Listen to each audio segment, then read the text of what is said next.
Hola, sean bienvenidos a otro video de física. En el caso de hoy, daré un ejemplo de cómo afecta la acústica en una habitación. En este caso, yo tomé en cuenta mi habitación que mide 12,60 metros cuadrados, que el equivalente, sacándolo la raíz, la distancia máxima sería de 3,60 metros por pared, ¿verdad?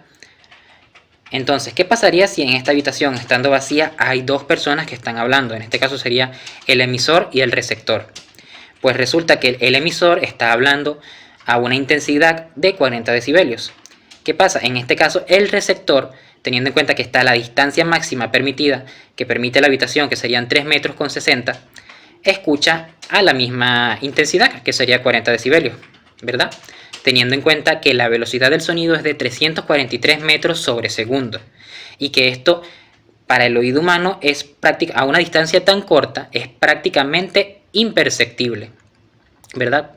Pero ahora, ¿qué pasaría si en esta habitación ahora colocamos un ventilador a sonar?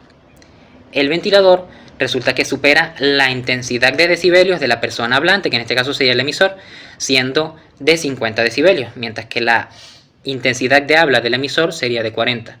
En este caso se puede notar una diferencia de 10 decibelios, lo que resulta en que el receptor tenga que concentrarse un poco más para diferenciar la voz del emisor de los zumbidos del ventilador, ¿verdad? Y no solo eso, sino que se produce algo llamado efecto Lombard, que en este caso, por causa de la intensidad de decibelios que produce el ventilador, hay 10 decibelios de diferencia. Esa diferencia, el emisor va a intentar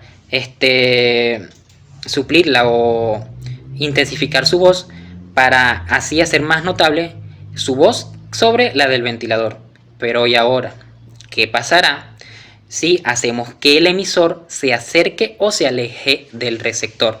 En este caso, si el emisor se acerca, se notará una diferencia en las frecuencias de recepción del emisor, perdón, del receptor, teniendo en cuenta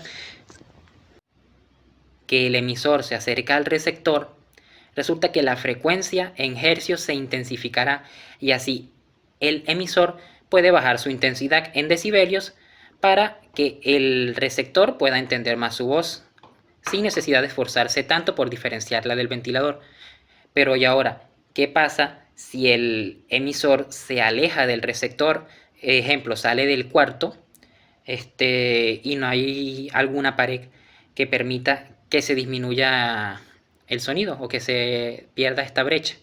En este caso, el receptor tendrá que poner más esfuerzo a escuchar la voz del emisor por encima de el sonido del ventilador, a menos que el emisor aumente su voz en decibelios. Sin embargo, si se sigue alejando, por más que aumente su voz en decibelios, el receptor va a llegar a un punto en el que va a dejar de escuchar la voz del emisor, a menos que apague el ventilador. Inclusive, si apaga el ventilador, estaría eliminando la fuente de sonido del ventilador y pudiera escuchar un poco más la voz del receptor, la voz del emisor, por más que se aleje.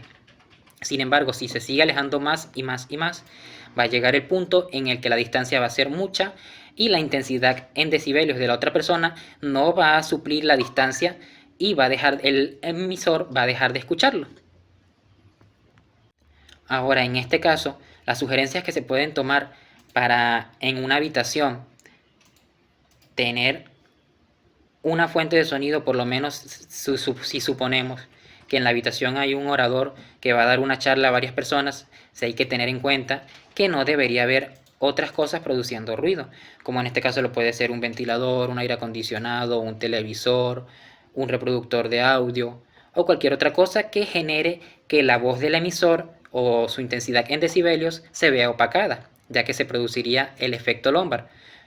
Y hay que tener en cuenta, ya que si el orador no mantiene una intensidad muy alta en decibelios, puede caminar alrededor de la sala o acercarse más a los receptores para que así la percepción de audio de los receptores se intensifique, generando así otro ejemplo del efecto Doppler.